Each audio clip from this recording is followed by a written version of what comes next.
ഗിരിയേട്ടൻ എന്നെ പൊന്നുപോലെ നോക്കുന്നു. ഗിരിയേട്ടൻ മാത്രമല്ല, അനിയത്തിമാർക്കും എന്നെ ഒരുപാട് ഇഷ്ടം. ഇവിടെ എനിക്ക് സ്വർഗ്ഗമാണ് അമ്മ.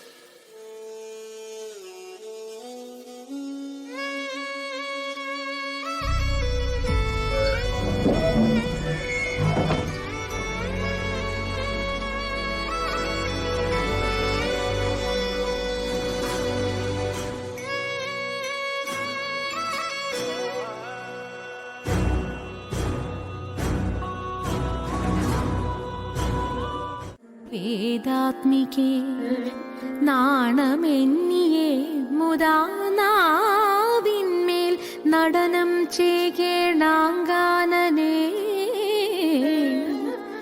യഥാ കാനനേ ദിഗംബരൻ.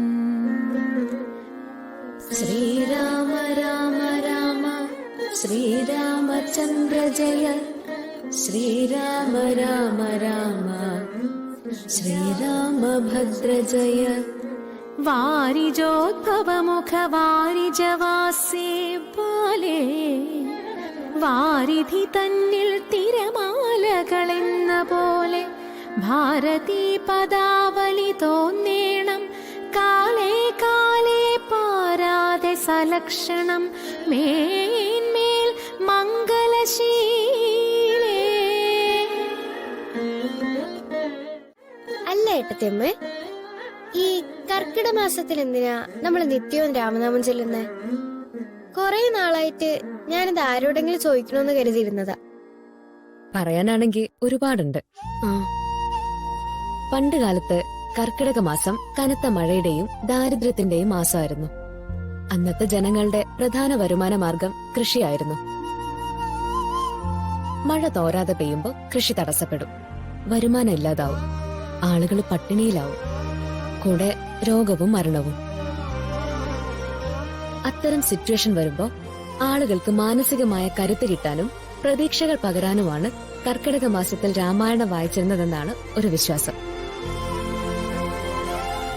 പിന്നെ നിത്യവും രാമായണം വായിക്കുമ്പോ നമ്മുടെ മോറൽ വാല്യൂസിനെ കുറിച്ച് നമുക്ക് തന്നെ ഒരു ബോധ്യം ഉണ്ടാവും. മനസ്സിലെ ദുഃഖങ്ങളും മോശം ചിന്തകളും ഒക്കെ മാറി മനസ്സൊന്ന് പ്യൂരിഫൈഡ് ആവും. ഈ ഏട്ടത്തിയമ്മയോട് എന്ത് ചോദിച്ചാലും അപ്പൊ ഉത്തരം ഉണ്ടാവും. ചുമ്മാതെയാണോ ഏട്ടത്തിയമ്മ ഡോക്ടറായത്? ഭഗവാന്, അശോകവനയിലെ സീതാദേവിയുടെ അവസ്ഥയാണ് എനിക്കിപ്പോ. എത്രയും പെട്ടെന്ന് സിദ്ധുവിനെ കണ്ടെത്താൻ പറ്റിയിരുന്നെങ്കിൽ. ഏട്ടത്തിയമ്മ, ഏട്ടത്തിയമ്മ,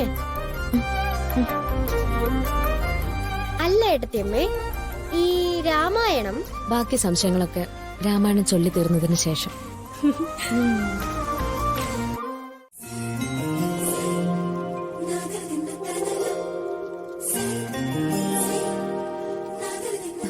ഏയ്, അതുകൊണ്ടൊന്നല്ല ഇക്കളെടുക്കുന്നേ. ഗിരിയേട്ടൻ വെള്ളം കുടിക്കേ. കുടിച്ചോ. ഇതിന്റെ സയൻസ് ഉണ്ടല്ലോ. ശ്വാസനാളവും അന്നനാളും അയൽവാസികളാ. പക്ഷെ ശ്വാസനാളത്തിലൂടെ ശ്വാസവും അന്നനാളത്തിലൂടെ അന്നവും മാത്രമേ കടന്നു പോകാൻ പാടുള്ളൂ. മറിച്ച് സംഭവിച്ച ചിലപ്പോ ജീവൻ വരെ നഷ്ടപ്പെടാം. എപ്പിഗ്ലോട്ടിസ് എന്ന് പറയുന്ന ഒരു ചെറിയ സംഭവമാണ് നമുക്ക് ഈ ബുദ്ധിമുട്ടുണ്ടാവുന്നതിൽ നിന്ന് നമ്മളെ സംരക്ഷിക്കുന്നത്. അല്ലാതെ സ്നേഹവും പ്രണയം കൊണ്ടൊന്നുമല്ല ഇക്കള് സംഭവിക്കുന്നത്. കുടിച്ചോ.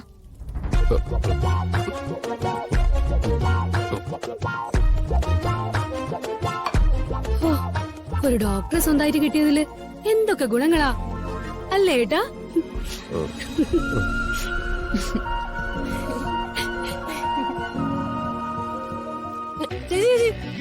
അതെല്ലാവർക്കും കൂടെ ഉള്ളതാ.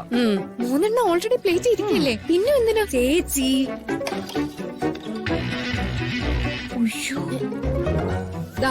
ഇത്ര കഴിക്കാൻ ഇത്ര മതിയാവോ? പോരല്ലോ.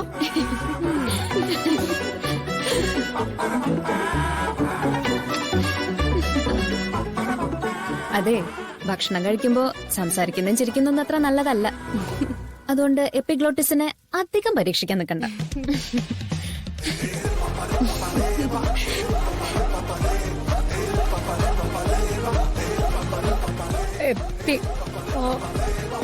എപ്പിഗ്ലോ വേണ്ട.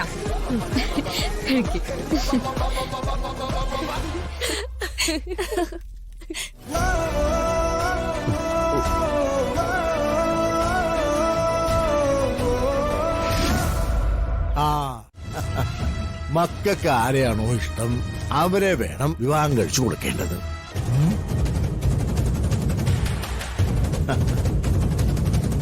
അത് തന്നെയാ എനിക്കും പറയാനുള്ളത്.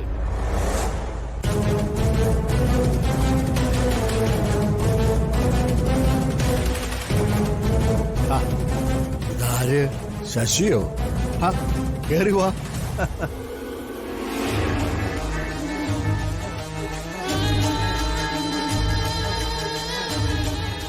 ഞാൻ വന്നത് കൃത്യസമയത്താണല്ലോ പപ്പേട്ട.